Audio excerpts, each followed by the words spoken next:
उपास बसणार नाही, पण भारताच्या स्वातंत्र्य लढ्यातील सर्वात मोठी संघटना एका इंग्रजाने सुरू केली होती.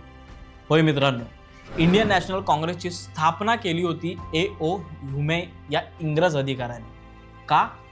कारण त्यांना जाणवलं की भारतीयांचा वाढता रोष पुढे मोठ्या बंडात बदलू शकतो आणि भारतीयांना त्यांच्या हक्कांसाठी एक संघटित व्यासपीठ हवं आहे. 28 डिसेंबर 1885 रोजी मुंबईत झालेल्या पहिल्या अधिवेशनाने एक असा प्रवास सुरू केला ज्याने भारताचा इतिहासच बदलून टाकला.